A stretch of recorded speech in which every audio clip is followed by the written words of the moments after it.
जब अल्लाह के नबी हजरत मोहम्मद सल्लल्लाहु अलैहि वसल्लम के एक इशारे से नदी में रास्ता बन गया और फिर जब नन्हे मोहम्मद अपने चचा के घर पहुंचे तो वहां ऐसा क्या हुआ कि रिस्क की बारिश होने लगी। चलिए जानते हैं। दादा अब्दुल मुत्तलिब के इंतकाल के बाद हमारे प्यारे नबी सल्लल्लाहु अलैहि वसल्लम अब अबू तालिब के घर उनकी निगरानी में पल रहे थे।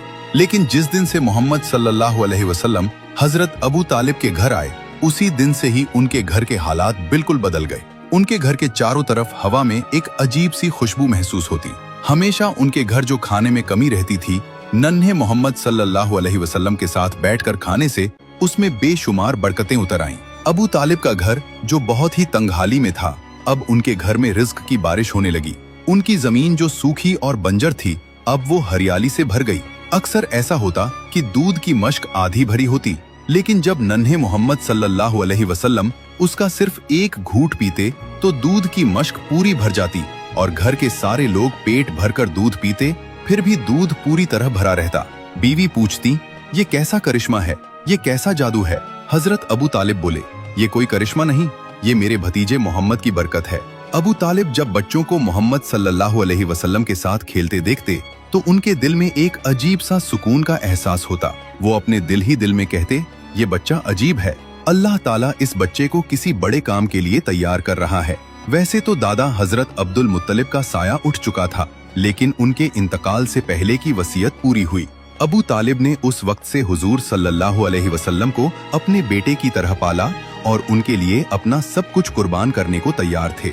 और इस तरह नन्हे मोहम्मद की परवरिश अबू तालिब के घर होती रही। जब आप सल्लल्लाहु अलैहि वसल्लम की उम्र 10 साल हुई तो आप अपने चचा जुबैर के साथ यमन की तरफ सफर के लिए निकले। गर्म रेगिस्तान की हवाओं में काफिले के कदम धीरे धीरे यमन की तरफ बढ़ रहे थे, लेकिन रास्ते में एक अजीब वाकया हुआ। एक वादी में एक ऊंट लोगों को गुजरने से रोक रहा था। जब उस ऊंट ने आपको देखा तो अपना सीना जमीन पर रगड़ने लगा, तो आप अपने ऊंट से उतरकर उस ऊंट पर सवार हो गए और जब वादी के दूसरी तरफ पहुंचे तो आपने उस ऊंट को छोड़ दिया। जब आप काफिले के साथ सफर से वापस लौटे तो देखा कि वो वादी पानी से भर गया है। आपने काफिले वालों से कहा, सारे लोग मेरे पीछे पीछे आ जाओ। जब आपने उस वादी में अपना पहला कदम रखा तभी अल्लाह ताला ने अपना करिश्मा दिखाया और पानी को एक ही लम्हे में खुश्क कर दिया। हजरत मोहम्मद सल्लल्लाहु अलैहि वसल्लम और काफिले के लोग आसानी से वादी पार कर गए। जब काफिला सलामती के साथ मक्का लौटा तो लोगों ने सारा वाकया शहर वालों को सुनाया।